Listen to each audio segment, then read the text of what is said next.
O Ideação, ele não surge agora, mas é agora que ele se faz presente em meio à pandemia, né? O que é isso?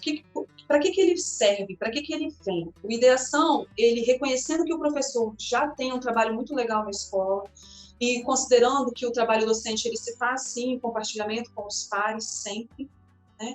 Então, essa proposta ela vem como uma iniciativa de juntar dispositivos dos mais diversos, e videoaulas, cursos, objetos digitais de aprendizagem, então, dispositivos dos mais diversos, que são cotidianamente pensados pelos professores da rede e que poderiam ser veiculados para a própria rede, como iniciativas que foram bacanas, que deram certo, e aí, consequentemente, a gente imagina que é possível não apenas valorizar e reconhecer o trabalho desse profissional, que é muito bom, como também dar ao professor que muitas vezes está sem uma ideia ou está passando por um desafio, né, condições de pensar a rede com a própria rede. Nós fizemos uma chamada para receber videoaulas, então a gente tem, assim, inúmeros professores de diferentes componentes curriculares que gravaram em casa, utilizando um quadro em casa, explicando um conceito, ou que utilizaram softwares, que utilizaram diferentes elementos, às vezes objetos, para poder se fazer entender naquele conteúdo, provocar o aluno naquele conteúdo, que esse material vai ser disponibilizado, parte dele,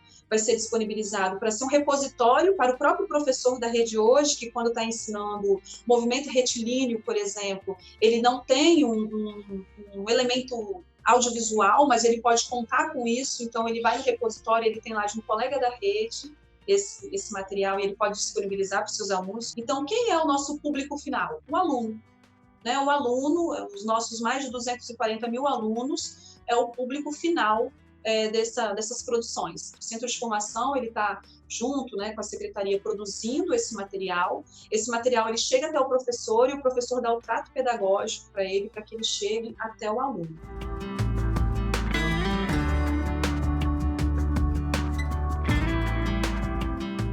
O escolar ele é o nosso programa aqui na rede estadual, que institui as atividades pedagógicas não presenciais. Trazendo ali, então, como é que vão ser feitas essas atividades pedagógicas não presenciais para que o aluno não perca o vínculo com a escola. Entendendo que essa é uma frente de trabalho importantíssima dentro da educação hoje, considerando o momento que a gente está vivendo, né?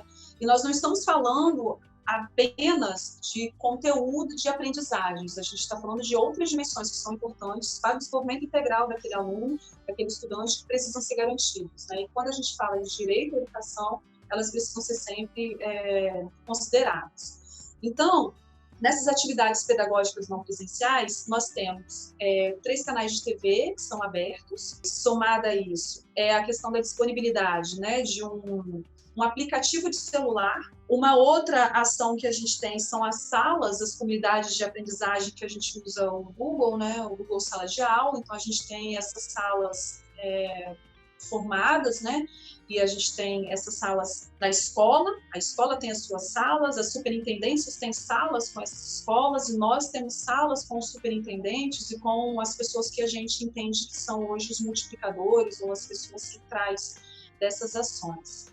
E aí nós temos cotidianamente também as práticas inúmeras dos professores, porque a gente tem uma estrutura, né? A gente pensou numa estrutura, a Secretaria de Estado proporcionou isso, essa TV, esse aplicativo, esse canal por sala de aula, mas nós entendemos que o professor ele já fazia muita coisa fora da sala de aula convencional para o seu aluno, e entendemos ainda que o professor é quem melhor conhece a realidade do aluno.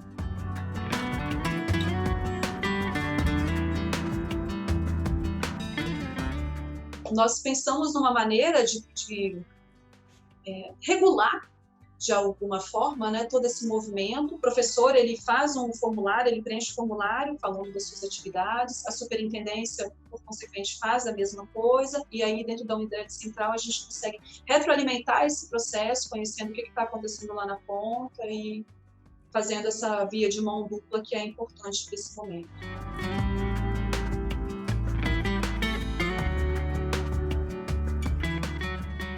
O que a gente teria como uma comunidade de prática, né? Onde eu tenho profissionais juntos por um objetivo em comum, que querem discutir determinada temática, né, que se aproximam daquelas discussões e que crescem, que se formam naquela discussão. Hoje o escolar, ele proporciona esses lugares de troca entre os profissionais da mesma escola e da própria superintendência, porque ele tem essas salas de aula Google, que elas não são lugares para a gente apenas, como se isso fosse pouco, né? Mas apenas falar do conteúdo, mas falar das nossas outras questões, as questões operacionais e tudo mais. Então, a gente já tem isso hoje dentro do escolar, né? E a ideia é que, futuramente, quando o Ideação, ele não mais no meio da pandemia, ele possa somar a proposta de formação continuada, porque é para isso que ele vem, né?